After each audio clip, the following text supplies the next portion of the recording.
നമസ്കാരം. ഞാൻ ശശികുമാർ തിരുമുല്ലവാരൻ. ഇതെൻ്റെ 154-ാമത്തെ എപ്പിസോഡാണ്.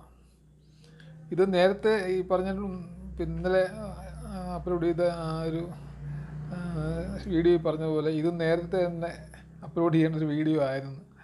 പക്ഷേ ഇപ്പോഴതിന് സമയം കിട്ടിയ. ഇതിൻ്റെ പേരെന്ന് സീക്രട്ട് എനിമീസ്, അതായത് നമ്മൾ രഹസ്യ ശത്രുക്കൾ ആരാന്നുള്ളതും അത് മനുഷ്യൻ്റെ മൊത്തം ലോകം മുഴുവനുള്ള ഒരു കാര്യമായിട്ട് നമ്മൾ ഇതിനകത്ത് എടുത്തിരിക്കുന്നത്. Secret enemies a case to the whole world. ഈ ലോകം മുഴുവനുള്ള ആളുകൾക്കുള്ള ഒരു രഹസ്യ ശത്രുക്കൾ ആരൊക്കെയാണെന്നുള്ളതാണ് ഞാൻ ഇതിനകത്ത് പറയാൻ ഉദ്ദേശിക്കുന്നത്. പിന്നെ ഈ കലികാലത്ത് പ്രത്യേകിച്ച് ചതി, വഞ്ചന ഇവയുടെ കാര്യങ്ങൾ പറയേണ്ട കാര്യമില്ല. അത് വളരെ മാരക പ്രാധാന്യമുള്ളൊരു വിഷയം തന്നെയാണ്. എവിടെ നോക്കിയാലും ഇപ്പം ലോകത്ത് അതാ കാണുന്നത്. മക്കൾ അച്ഛനമ്മയും പിന്നെ കൊണ്ടുവന്ന് പിന്നെ വലിയ ക്ഷേത്രങ്ങളുടെയൊക്കെ നടക്കി കൊണ്ട് തള്ളുക, അവരുടെ കാര്യങ്ങൾ നോക്കാതിരിക്കുക, അങ്ങനെയൊക്കെയാണ് ഇപ്പോഴത്തെ കാലത്ത് നടന്നുകൊണ്ടിരിക്കുന്നത്. അപ്പം അതിനെപ്പറ്റി മാത്രമല്ല ഞാൻ പറയുന്നത്. ഈ രഹസ്യ ശത്രുക്കൾ എന്ന് പറയുന്നത് സ്ക്രീനിന് പുറകിൽ നിൽക്കുന്ന ശത്രുക്കളെയാണ് ഈ രഹസ്യ ശത്രുക്കൾ എന്ന് പറയുന്നത്. അതായത് നമുക്ക് ശത്രുക്കളാണെന്ന് തോന്നത്തില്ല. ശത്രുക്കളെ നമുക്കറിയാമല്ലോ. ശത്രുക്കളല്ലേ, ഇവർ മിത്രഭാവനയുള്ള ആളുകളാണ്. അതായത് ബന്ധുക്കളാണ് ശരിക്കും. അവരുടെ പെരുമാറ്റം ഒക്കെ വളരെ നമ്മളോട് വലിയ സ്നേഹവും കാര്യങ്ങളും ഒക്കെ ആയിരിക്കും, മിത്രങ്ങളായിരിക്കും. പക്ഷേ അവരുടെ മനസ്സിലിരിപ്പ് ശത്രുതയാണ്. അങ്ങനെയുള്ളവരെയാണ് രഹസ്യ ശത്രു എന്ന് പറയുന്നത്. ഈ രഹസ്യ ശത്രുക്കളുടെ പ്രത്യേകത എന്ന് വെച്ചാൽ നമ്മൾ ഒരിക്കലും അവരെ സംശയിക്കാനുള്ള ഒരു സാഹചര്യം അവരുണ്ടാക്കി തരത്തില്ല. എപ്പോഴും അവർ നമ്മളോട് പുഞ്ചിരിച്ച് പെരുമാറും, എല്ലാ കാര്യങ്ങളൊക്കെ ഒന്ന് അന്വേഷിക്കും, കാര്യങ്ങളൊക്കെ നോക്കും. പിന്നെ നമ്മുടെ ചുറ്റും കിടന്ന് കറങ്ങും. കാരണം നമുക്കെന്താ ഒരു ബലഹീനത എന്ന് മനസ്സിലാക്കാൻ വേണ്ടി നമ്മുടെ ചുറ്റും കിടന്ന് കറങ്ങുന്ന ആൾക്കാരെയാണ് ഈ രഹസ്യ ശത്രുക്കൾ എന്ന് പറയുന്നത്. അവരെപ്പോഴും നമ്മളെപ്പറ്റി നെഗറ്റീവായിട്ട് ചിന്തിക്കും. നമ്മളെത്ര നല്ലത് ചെയ്താലും അവരുടെ മനസ്സിലത് നല്ലതായിട്ട് തോന്നത്തേയില്ല.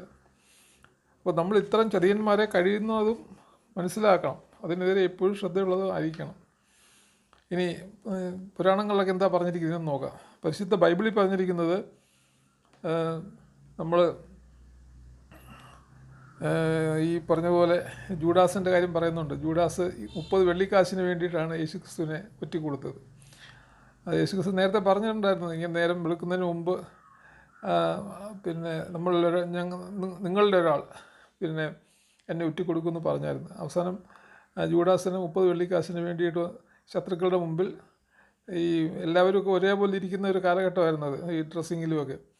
അപ്പോൾ അതിൽ നിന്ന് ഈ 12 പേരിൽ ഏതാണ് യേശു ക്രിസ്തു എന്നറിയാൻ വേണ്ടിയിട്ട് പിന്നെ ശത്രുക്കളുടെ മുമ്പിൽ യേശു ക്രിസ്തുവിൻ്റെ അടുത്ത് ചെന്നിട്ട് പിന്നെ ഒരു ചുംബനം കൊടുക്കും. അപ്പോഴാണ് മനസ്സിലാവുന്നത് ഇതാണ് യേശു ക്രിസ്തു എന്ന് മനസ്സിലാവുന്നത്. അങ്ങനെ ചതിക്കാൻ വേണ്ടിയാണ്, 30 വെള്ളിക്കാശിന് വേണ്ടിയാണ് ജൂഡാസ് അങ്ങനെ ചെയ്തത്. അതാണ് പിന്നെ ബൈബിളിൽ പറഞ്ഞിരിക്കുന്ന ഒരു കഥ. പിന്നെ ഹിന്ദു മിത്തോളജി അനുസരിച്ച് പറഞ്ഞാൽ മനുഷ്യൻ്റെ 6 രഹസ്യ ശത്രുക്കളുണ്ടെന്ന്, 7 രഹസ്യ ശത്രുക്കളുണ്ടെന്നാണ് പറയുന്നത്. അതായത് 6 രഹസ്യ ശത്രുക്കൾ എല്ലാവർക്കും അറിയാവുന്ന കാമ, ക്രോധ, ലോഭ, മത, മാത്സര്യം. അതായത് കാമ, മോഹ, ക്രോധ, ലോഭ, മത, മാത്സര്യം, അത് 6 പിന്നെ അത് കൂടാതെ ആലസ്യം എന്ന് പറഞ്ഞൊരു പിന്നെ ശത്രുവും കൂടെ. അതായത് 7 ശത്രുക്കളാണ് ഹിന്ദു മിത്തോളജി അനുസരിച്ച് പറഞ്ഞിരിക്കുന്നത്. ഇവരെ നിയന്ത്രിക്കാൻ കഴിഞ്ഞാൽ പിന്നെ നമ്മൾ ഈ ലോകം ജയിക്കും. കാരണം കാമം എന്ന് പറഞ്ഞാൽ അറിയാമല്ലോ, കാമമാണല്ലോ ഈ ലോകത്ത് എല്ലാത്തിനും പ്രശ്നം ഉണ്ടാക്കുന്നത്. അതുപോലെ മോഹം, അതേപോലെ തന്നെ ക്രോധം കൊണ്ട് ഇപ്പം നമ്മൾ പേപ്പറിലൊക്കെ വായിക്കുന്നില്ലേ, ക്രോധം കൊണ്ട് എത്രയോ ആളുകൾ എന്തെല്ലാം തെറ്റുകൾ ചെയ്യുന്നു. പിന്നെ ലോഭം, പിന്നെ മതം, പിന്നെ മാത്സര്യം. ഇത്രയും 6 കാര്യങ്ങളും, പിന്നെ ആലസ്യം. ഈ 7 കാര്യങ്ങൾ ഒഴിവാക്കി കിട്ടിയാൽ പിന്നെ നമുക്ക് ഈ ലോകത്തെ നമുക്ക് കീഴടക്കാൻ പറ്റും. നമ്മളിതിനെയെല്ലാം അതിജീവിക്കണം, ഇതിനെയെല്ലാം നമ്മൾ നിയന്ത്രിക്കണം. പിന്നെ പരിശുദ്ധ ഖുർആൻ പറയുന്നത് നമ്മുടെ രഹസ്യ ശത്രുക്കളെ കഴിയുന്നതും ഒഴിവാക്കണമെന്നാണ് പറയുന്നത്. ഒഴിവാക്കി കഴിഞ്ഞാൽ പ്രശ്നമില്ലല്ലോ. പിന്നെ രണ്ടാമതായിട്ട് അവരുടെ പ്രവർത്തനങ്ങളെ ഒരിക്കലും നമ്മൾ കണക്കിലെടുക്കരുത്. അവരെന്തൊക്കെ പറഞ്ഞാലും നമ്മൾ മൈൻഡ് ചെയ്യേണ്ട കാര്യമില്ല. നമ്മളിപ്പോൾ അതിനോട്ട് ചന്ദ്രനെ നോക്കി പട്ടികൾ കുരയ്ക്കുമെന്ന് പറഞ്ഞ പോലെ നമ്മളെപ്പറ്റി എന്ത് പറഞ്ഞാലും നമ്മൾ ശ്രദ്ധിക്കേണ്ട കാര്യമില്ല. കാരണം അവർ പറയുന്നതിനകത്ത് ഒരു കാര്യവുമില്ല. അവരുടെ സ്വന്തം പിന്നെ കാര്യങ്ങൾ നേടാൻ വേണ്ടിയായി പറയുന്നത്. അപ്പോൾ അതുകൊണ്ട് നമ്മൾ അവരുടെ പ്രവർത്തനങ്ങളെ ഒരിക്കലും കണക്കിലെടുക്കരുതെന്നാണ് പരിശുദ്ധ ഖുർആനും പറയുന്നത്. പിന്നെ വേറൊരു കാര്യം കൂടെ പറയുന്നുണ്ട്. അവരുടെ നേരെ നമുക്കുള്ള ദേഷ്യം നമ്മൾ നിയന്ത്രിക്കണം. അവരോട് നമുക്ക് ഭയങ്കര ദേഷ്യം വരുമല്ലോ അവരോട്. അത് നമ്മൾ നിയന്ത്രിക്കുകയും അവരോട് ക്ഷമിക്കുകയും വേണമെന്നാണ് പരിശുദ്ധ ഖുർആൻ പറയുന്നത്. ഇനി മനഃശാസ്ത്രം പറയുന്നത് കുറേ കൂടെ ഇതായിട്ടുള്ള കാര്യങ്ങളൊക്കെ പറയുന്നുണ്ട്. നിങ്ങൾ രഹസ്യശത്രുവിനെ താഴെ പറയുന്ന രീതിയിൽ നിങ്ങൾക്ക് നേരിടാമെന്നാണ് പറയുന്നത്. അതായത് നമ്മൾ ഈ രഹസ്യശത്രുക്കളെ നേരിടാനുള്ള ഒരു 7-8 മാർഗ്ഗങ്ങൾ പറയുന്നുണ്ട്. അതിൽ ഒന്നാമത്തത് നമ്മൾ സ്മാർട്ടായിട്ട് പെരുമാറണം. നമ്മൾ സ്മാർട്ടായിട്ട് പെരുമാറിയ ശത്രുക്കൾ വിചാരിക്കും, ഈ രഹസ്യ ശത്രുക്കൾ വിചാരിക്കും, നമുക്ക് എന്താ പറഞ്ഞിട്ട് നമ്മുടെ മാനസികമായിട്ട് തളർത്താൻ പറ്റത്തില്ലെന്ന് അവർക്ക് മനസ്സിലാവും. പിന്നെ നമ്മളെ തന്നെ ബഹുമാനിക്കണം, അതും രണ്ടാമത്തെ ഒരു കാര്യമാണ്. പിന്നെ എപ്പോഴും സന്തോഷത്തിൽ ജീവിക്കുക. ഏത് സാഹചര്യം വന്നാലും നമ്മൾ സന്തോഷമായിട്ട് ജീവിക്കാവൂ. പിന്നെ നമ്മൾ അങ്ങനെയുള്ള ശത്രുക്കളെ അവിടെ ഇല്ലെന്നുള്ള മട്ടിൽ തന്നെ പെരുമാറണം. നമ്മുടെ കൂടെ ഉള്ള ഈ ശത്രുക്കളൊക്കെ നമുക്ക് അറിയാമായിരിക്കും, ഒരു പക്ഷേ ആ ബന്ധു നമ്മുടെ ശത്രുവാണെന്ന് അറിയാമെങ്കിൽ നമ്മൾ അവരെയൊന്നും അവിടെ ഇല്ലെന്നുള്ള മട്ടിൽ അവരെ നമ്മൾ കൺസിഡർ ചെയ്യുകയും ചെയ്യേണ്ട. അവരെ നമ്മൾ ഈ പറഞ്ഞതിന് കൊടുത്ത് അങ്ങനെ ശത്രുവാണെന്ന് ചിന്തിക്കേണ്ട ഒരു കാര്യമില്ല. നമ്മൾ അവരെ കണക്കിലെടുക്കുക വേണ്ടെന്നാണ് പറയുന്നത്. പിന്നെ നമ്മളുടെ കഴിവുകൾ നമ്മൾ വികസിപ്പിക്കണം. നമുക്കെന്തെങ്കിലും ഇപ്പം ഞാൻ തന്നെ ഈ യൂട്യൂബ് പിന്നെ അപ്ലോഡ് ചെയ്യുന്നു, അതുപോലെ വേറെ ഉള്ള കഴിവുകൾ, കവിത എഴുതുന്നു, അങ്ങനെയുള്ള നമുക്കുള്ള കഴിവുകൾ നമ്മൾ വികസിപ്പിക്കാൻ നോക്കണം. പിന്നെ വേറെ കാര്യങ്ങൾ പറയുന്നുണ്ട് മനഃശാസ്ത്രം.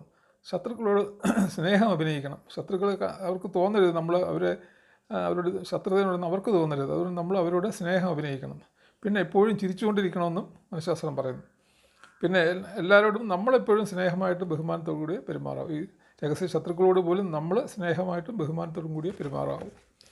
പിന്നെ ഈ ലോക ചരിത്രത്തിലേക്ക് നോക്കിയാൽ മഹാനായ ജൂലിയസ് സീസറിനെ അതിൽ ഏറ്റവും അടുത്ത സുഹൃത്തായ ബ്രൂട്ടസ് കൂടെ ചേർന്നാണ് കൊലപ്പെടുത്തിയത്. അത് നമുക്ക് ലോക ചരിത്രത്തിൽ അറിയാവുന്ന കാര്യമാണ്. പിറകിൽ നിന്ന് കുത്തിയാണ് പിന്നെ സീസറിനെ കൊന്നത്. അപ്പം ജൂലിയസ് സീസർ ചോദിക്കുകയും ചെയ്തു, ബ്രൂട്ടസെ നീയോ ഉണ്ടായിരുന്ന ഈ കൂട്ടത്തിൽ നിന്ന് പിന്നെ ജൂലിയസ് സീസർ ചോദിക്കുന്നത് ഒരു വലിയ പിന്നെ ലോകം മുഴുവൻ ഇപ്പോഴും പറഞ്ഞുകൊണ്ടിരിക്കുന്ന ഒരു കാര്യമാണ് അത്. പിന്നെ അതുപോലെ വടക്കൻപാട്ടുകളിലെ കാര്യം എടുത്താൽ വടക്കൻപാട്ടുകളിലെ അറിയാമല്ലോ, അനുഷ്യത്യ നായകനും വീരനുമായിരുന്ന തച്ചോളിയോധനെ അവസാനം ഒളിച്ചിരുന്ന് വെടിവെച്ചാണ് കൊല്ലുന്നത്. അത് മായൻ പക്കി എന്ന് പറയുന്ന ഒരാളാണ്. കതിരൂർ ഗുരുക്കളുടെ ശിഷ്യനായിരുന്നു. ഈ കതിരൂർ ഗുരുക്കളുമായിട്ടുള്ള മല്ലയുദ്ധം, അതായത് കളി യുദ്ധം കഴിഞ്ഞിട്ട് വരുന്നപ്പോഴാണ് ഇങ്ങനെ സംഭവിച്ചത്. ആ ശിഷ്യനാണ് അത് ചെയ്തത്. പിന്നെ എപ്പോഴും ഈ ശത്രുക്കളുടെ ഈ രഹസ്യ ശത്രുക്കളുടെ ഒരു പ്രത്യേകത എന്ന് വെച്ചാൽ പുറകിൽ നിന്ന് അവർ ആക്രമിക്കും, ഒരിക്കലും മുമ്പിൽ നിന്ന് ആക്രമിക്കത്തില്ല. പിന്നെ കൂടുതലും നമ്മുടെ ഏറ്റവും അടുത്ത ബന്ധുക്കളും ഒക്കെ ആകാൻ സാധ്യതയുണ്ട്, സുഹൃത്തുക്കളും. എല്ലാവരെയും നമ്മൾ പിന്നെ ഒരു ശ്രദ്ധ വേണം അവരിലെല്ലാം.